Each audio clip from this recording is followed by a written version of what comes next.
Bonjour à tous. Aujourd'hui, on va parler des Buddenbrook, un livre de Thomas Mann. Alors, je dois dire que ça a été un peu compliqué parce que ça fait plus d'un mois que je suis dessus, que j'ai failli l'abandonner à plusieurs reprises. Et en fait, je sais pas, je suis dans une position à chaque fois un peu inconfortable dans ce genre de cas parce que je me dis à la fois, euh, je crois il fait partie justement des 100 livres à tout prix avoir lu. Enfin, il y a une liste de 100, les 100 meilleurs romans de tous les temps, je crois, sur Wikipédia, et j'aime bien y piocher des livres. Par exemple, Doris Lessing, que j'ai adoré, j'allais piocher dans la même liste, quoi. Et donc, je sais jamais si c'est moi qui ne suis peut-être pas dans les meilleures dispositions ou qui n'est pas vraiment sensible au style de l'auteur, ou et donc est-ce que je dois partir de ce biais-là et donc faire preuve peut-être d'une sorte de déférence quand même pour l'œuvre, ou est-ce que je dois être franche? Et en général, quand je suis un peu circonspecte, je sais pas si c'est le mot, parce que je crois que je reconnais quand même pas mal de grandes qualités à ce livre. En tout cas, quand je suis pas emballée à 100%, il me semble que souvent je vais analyser l'œuvre plutôt que de donner mon avis, et il y a toujours une petite frustration parce que après, quand j'y repense des semaines, des mois, voire des années plus tard, je suis un peu contrariée en me disant ah, j'ai pas été tout à fait honnête dans ma critique, et juste par je sais pas, par une sorte d'obséquiosité pour les grandes œuvres, alors que, enfin, ma chaîne, justement, quand c'est Enfin, pourquoi je ferais preuve plus de respect pour les auteurs du 19e parce qu'ils sont inscrits dans un grand héritage littéraire, quoi. En fait, ça m'a vraiment fait penser à un livre que j'ai lu il y a pas si longtemps, enfin, si, peut-être maintenant, un an et demi ou quelque chose comme ça, qui était Anna Karenine. Et c'est vrai que Tolstoï, on dit toujours que c'est un grand auteur, que c'est les grands auteurs russes avec Dostoïevski, etc. Et je me rappelle que j'avais pas été tout à fait sensible, que je trouvais qu'il y avait. Je pense que. Enfin, ça a vraiment. J'ai un peu honte de le dire. Mais en gros, je me fais chier. Et il y a une sorte d'embourbrement dans une intrigue sans qu'il y ait, je trouve.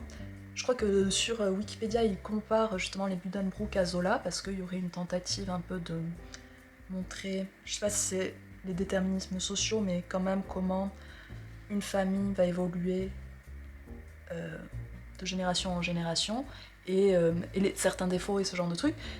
Je, je saurais pas dire si c'est tout à fait comparable. Je trouve que dans le geste, il y a quelque chose de plus flou chez Thomas Mann, sans que ce soit forcément en plus un défaut quand je dis ça, parce que je trouve que parfois Zola, peut-être dans une sorte de crudité, va condamner ces personnages, va tout le temps les condamner, que ce soit au sens figuré ou littéral, quoi.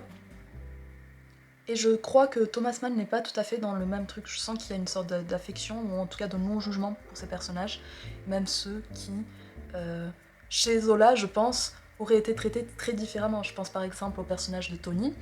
On sent une sorte de... Ouais, une affection, je sais pas si c'est justement une sœur ou une cousine qui a inspiré le personnage, mais euh, il y a une frivolité douce, mais qui rend le personnage très attachant, quoi. Il y a quelque chose de très lumineux chez elle, tout en voyant que justement cette frivolité et cet attachement aux apparences l'amènent à sa perte. En fait, ce qui est intéressant, c'est qu'on voit comment la famille, justement, pour donner le change sur son rang, va s'ankyloser, va s'encrouter, va éviter de faire ce que son cœur aimerait, et se condamner en fait au malheur, quoi. Je vois que justement je dis oui, mais je vais essayer d'être franche, etc. et de pas aller dans l'analyse et tout. Et finalement, non, c'est ça le truc, c'est qu'en fait, ces œuvres-là, d'un côté, si elles restent, c'est parce qu'il y a quelque chose de suffisamment euh, intéressant à se mettre sous la dent, justement, pour qu'on puisse analyser plein d'aspects, quoi. En fait, moi, vraiment, ce qui m'a dérangé, c'est le côté, un peu les longueurs, le fait que je me suis dit à plusieurs reprises pourquoi le livre fait autant de pages, pourquoi je pense qu'il aurait peut-être. Enfin, c'est toujours difficile à dire, mais je me demande si le livre n'aurait pas été beaucoup mieux s'il avait été peut-être. Deux fois, c'est peut-être beaucoup, mais bon, beaucoup plus court en tout cas.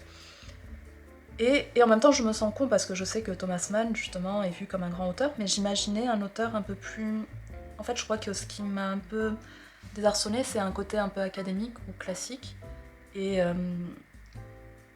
très 19e, mais pas forcément dans ce que j'aime. Je trouve que le côté peut-être naturaliste que Wikipédia colle à Thomas Mann, dans son roman en tout cas, est pas tout à fait juste. Les seuls moments où j'ai retrouvé justement qu'il y avait ce côté, cette crudité, c'était au moment des agonies, quand deux personnages vont décéder et que justement on sent tout l'effroi que doit éprouver Thomas Mann face à la mort.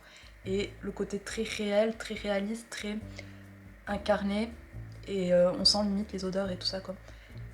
Sinon après, il y a un attachement peut-être à décrire les toilettes, les meubles, le décor, tout ça, mais j'ai pas l'impression qu'il s'y soit autant attaché avec une précision obsessionnelle comme Zola quoi.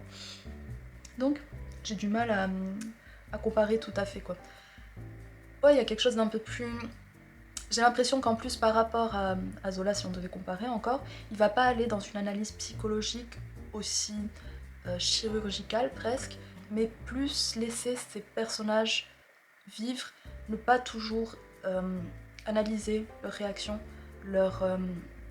par exemple, je crois qu'à un moment, un des personnages principaux, Thomas, va mourir et son fils va éclater de rire, et on comprend pas trop pourquoi, et il y a souvent des scènes comme ça où on n'est pas sûr de tout à fait comprendre, et je trouve que c'est une des forces du roman justement, qui est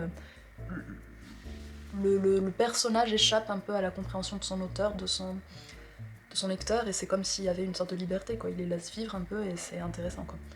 Là où Zola, je pense, a peut-être un côté, je crois que c'était un grand obsessionnel, donc il y a un côté contrôle fric, quoi. On sent qu'il sait où il veut que ses personnages aillent et il va les faire aller dès le début, quoi. Cependant, ce qu'on peut dire, c'est qu'il y a quand même certaines choses qu'on retrouve et qui pourraient aussi, encore une fois, m'évoquer Tolstoï. Je crois que j'avais dit qu'il y a le motif du train qui revient assez souvent dans Anna Karenine, qui amène la fin, le suicide final. Et là, c'est le personnage de Hanno, de Johann, le dernier, le petit-fils, quoi. Johann, je pense qu'on dit plutôt. Au moment où il va voir le cadavre de sa grand-mère, il sent l'odeur qui est cachée par les fleurs, mais il la sent malgré tout. Et c'est comme s'il était attiré par cette odeur qu'il dit qu'elle est familière. Et c'est vrai que ce personnage est intéressant parce qu'il n'aurait pas dû vivre, en fait. J'ai l'impression que Hanno n'aurait pas dû vivre dès le début. Je crois que c'est un bébé chétif.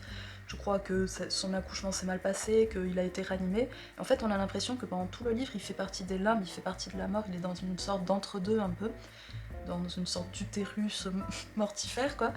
Et cette odeur, tout le temps, est comme une sorte de refrain qui l'appelle, quoi, comme les sirènes appellent Ulysse, quoi. Et quand il va voir son père, pareil. Et on voit que justement, il y a quelque chose de réconfortant presque à sentir cette odeur, et alors que pour le lecteur, ça provoque de l'effroi, justement, je trouve que c'est assez bien fait, le contraste entre toutes les fleurs, et donc l'envie bourgeoise un peu de cacher la mort, de cacher ce qui déplaît, et comment, en fait, la chair, finalement, déborde, enfin, la chair empiète sur ce côté apparence, quoi. Ce que j'ai trouvé aussi intéressant, c'était le fait que il y a plusieurs moments où on sent que les personnages auraient pu quitter leur déterminisme, leur détermination. Il y a des moments en fait dans le livre où il y a une sorte de félicité, d'illumination, quelque chose de presque divin. Pour le personnage d'Hanno, justement, c'est par rapport à l'art, quand il fait du piano, et qu'il est dans une sorte de langueur à ce moment-là, presque sexuelle. Et on sent que leur salut pourrait se situer là, mais qu'à chaque fois, justement, c'est le fait de devoir tenir le rang, quoi, de devoir correspondre à ce que la famille Buddenbrook aimerait qu'ils correspondent, qui va les tuer petit à petit, à petit feu, quoi. Tony, pareil, à un moment, quand elle rencontre Morton au début du roman, et qu'on sent qu'il pourrait y avoir un amour sincère, et je crois qu'il lui parle justement de lutte des classes et de trucs comme ça, et qu'elle a l'air assez intéressée, et finalement... Enfin, je crois que je suis pas d'accord d'ailleurs avec Wikipédia, parce que Wikipédia dit qu'elle est frivole parce qu'elle va choisir le Grünlich, qui est un autre personnage qui est lui, justement, qui se fait passer pour un grand bourgeois et tout, pour montrer qu'il est de la même classe, pour faire un mariage, justement, pour garder... Enfin, on comprend en tout cas que le personnage de Tony, c'est tout le temps ça, et c'est ça qui va la perdre, c'est le fait que sa famille veut qu'elle fasse un mariage pour faire prospérer leur richesse, quoi, comme font souvent les familles bourgeoises, quoi. Et Wikipédia dit justement que c'est par frivolité qu'elle choisit plutôt Grünlich, comme si elle avait véritablement le choix, alors que le livre, je trouve, montre bien comment ses parents lui disent qu'elle a le choix, mais c'est pas un vrai choix, quoi. On voit qu'ils lui mettent une pression, c'est une jeune fille, je sais plus, il lui fait la cour quand elle est adolescente, c'est un homme qui a plus de 30 ans, qui a 30 ans de plus, ou qui a une trentaine d'années, ou un truc comme ça, et en fait, on voit bien qu'elle a pas le choix, que sa famille la pousse dans les bras de cet homme, et la pousse dans les bras du malheur, quoi, en fait. Et donc ça m'a fait un peu rire que Wikipédia dise que c'est par frivolité qu'elle a choisi cet homme-là au lieu de Morten, comme si sa famille l'aurait laissé épouser un petit médecin de campagne. Et en même temps, ça aurait fait Madame Bovary, peut-être, le livre, si ça avait donné ça. D'ailleurs, pour ce personnage de Mortelle, on voit justement vers la fin, elle va retourner à l'endroit où il y avait eu cette petite amourette de jeunesse, et on voit qu'il y a une sorte de... que ce qu'il lui a raconté s'est imprimé, et qu'il y a une sorte de mélancolie nostalgique. Et on voit qu'en fait c'est assez bien fait, je trouve, comment on a donc accès à des rares moments d'illumination comme ça, et ça reproduit à peu près la vie. C'est vrai que la vie n'est pas que bonheur comme ça, et c'est souvent au moment... Enfin, c'est le gros cliché, quoi, de dire oh, on reconnaît le bonheur quand il est parti, mais c'est vrai qu'il y a une sorte de mélancolie dans ce livre, de voir de tout ce qui n'a pas été fait, de tout ce qui n'a pas été choisi, et même si ça montre justement comment ils ont été conditionnés à faire les choix qu'ils ont fait et que ça les a menés à leur perte, il y a une sorte de douceur justement à cette tristesse-là, à s'y accrocher, qui est vraiment, je pense, matérialisée dans le personnage de Hanno, qui semble justement vraiment emblématiser toutes les déceptions, tout le côté déceptif de la famille, et c'est pour ça qu'il va être presque mort-né, il va être presque mort avant d'avoir pu réellement vivre, quoi. Chose intéressante que j'ai trouvée par rapport à ce personnage, justement, c'est vers la fin, quand il est dans son école, et qu'on voit les prémices un peu du nazisme, du culte du corps, ou en tout cas, enfin je sais pas si c'est pas un peu justement encore une fois un cliché de dire ça dès qu'il s'agit d'une œuvre à la fois germanique et fin du 19e, mais en tout cas il y a un rapport à une sorte de masculinité idéale, quoi, qui... Enfin, ça m'a fait un peu la même impression justement que le film Le Ruban Blanc, où on perçoit des signes sans que ce soit dit, parce que justement à ce moment-là, ils ne pouvaient pas savoir ce qui allait se passer, mais une sorte d'autorité dans le corps, dans la santé, dans la bonne santé, dans ce à quoi les jeunes hommes doivent correspondre, qui les mène vers une violence, vers une sorte de répression de ce qu'ils ressentent réellement. Et, euh, et en tout cas, ouais, dans le ruban blanc, on sent bien que tout ça, toute cette répression, va aboutir au nazisme, quoi. On estimait très haut la capacité de boire sec et de beaucoup fumer, la force physique et l'adresse sportive, les vices les plus méprisables étant la mollesse physique et l'élégance excessive. D'ailleurs, pour le personnage d'Anno, qui est, je pense, une sorte de projection peut-être de Thomas Mann, on sent qu'il y a peut-être quelque chose de l'ordre je pense, l'homosexualité, peut-être qu'il ne peut pas tout à fait se déclarer, dans son amitié avec le personnage. Et je crois d'ailleurs que j'ai vu que Thomas Mann, justement, avait avoué qu'il avait été amoureux de camarades de classe. Donc bref, on sent ça, et donc oui, justement, il ne correspond pas du tout à cet idéal masculin, et c'est peut-être ça qui va le tuer, justement, quoi. En tant que jeune homme, peut-être homosexuel, peut-être aussi en tant qu'artiste, puisque sa famille aimerait justement qu'il aille dans les pas de son père, et dans le déni de voir justement que c'est ça qui a peut-être tué le père. D'ailleurs, par rapport à ça, on voit que tous les deux souffrent de problèmes de dents, et j'ai pas envie de faire de psychologie de comptoir, mais je vais quand même en faire. Les dents, les racines, donc on sent qu'il y a un rapport peut-être contrarié aux racines, en tout cas à la dynastie familiale, avec le fait que les dents elles sont branlantes, elles se pètent. Thomas, le père de Hanno, va justement mourir de ça, ce qui paraît assez fou, et justement pour être souligné et pour qu'on y réfléchisse. Le fait que c'est une mauvaise dent, enfin une mauvaise rage de dents, qui va lui faire retirer sa couronne, la couronne va exploser, et on voit à ce moment-là que c'est comme si le déni peut-être de ses échecs explosait en même temps et le tuait. Finalement, c'est comme si la vérité était trop insupportable. On le sent bien, il se racornit, il est vraiment dans ce côté, une sorte de dépression qui le rend amorphe, quoi, et qui le fait se racornir sur lui-même, qui le rabourrit, quoi. Donc je trouve que c'est un livre, c'est vrai que là quand je raconte tout ça on a l'impression que j'ai adoré, mais en fait le seul souci c'est que je me suis ennuyée, même si en fait je me demande si la forme même, cet ennui que j'ai ressenti n'était pas voulu et n'était pas la seule forme possible, encore une fois, pour montrer justement comment les déterminismes vont racornir des individus, comment la bourgeoisie finalement va s'ankyloser au fil des générations. Et en tout cas, c'est ce qu'a voulu décrire Thomas Mann, puisque je crois que le sous-titre du livre c'est Fin d'une famille ou quelque chose comme ça, quoi, chute d'une famille. Donc voilà, c'est pour ça que je vais peut-être pas faire preuve d'autant de déférence en avouant que je me suis ennuyée, que j'ai voulu abandonner, mais que je regrette pas de ne pas l'avoir fait et d'être allée jusqu'au bout, quoi.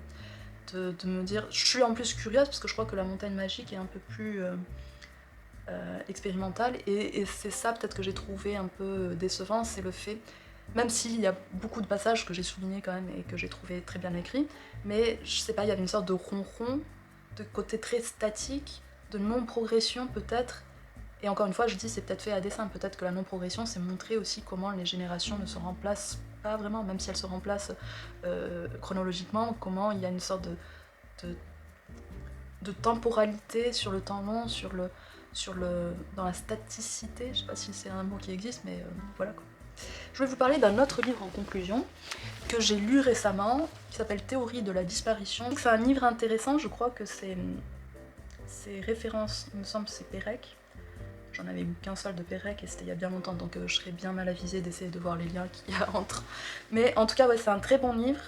Il y a une scène, enfin je sais plus si c'était une scène, mais je trouve qu'il y a un souci vraiment du détail, de la description très texturée. Je sais que j'utilise souvent ce mot, mais je pense que c'est vraiment le propre de la littérature, ou en tout cas son talent, ou en tout cas ce que doivent chercher les auteurs de talent, c'est de reproduire les sens, quoi, la sensualité, quelque chose de relief, quoi. Je sais pas comment expliquer ça mieux que ce que j'essaye de faire, quoi. Et là, je crois que c'est un moment où justement elle décrit juste une petite tache ou un petit truc de chantilly sur la bouche d'un des personnages. Et la manière dont elle le décrit, c'est avec une telle précision, avec un tel talent, en fait, on la voit, on la sent, on sent presque l'odeur vanillée un peu de la tache, quoi. Et avec des mots que j'aurais pas employés, enfin, je me suis souvent dit que c'était... elle avait vraiment ce sens, quoi, du détail. L'histoire, en fait...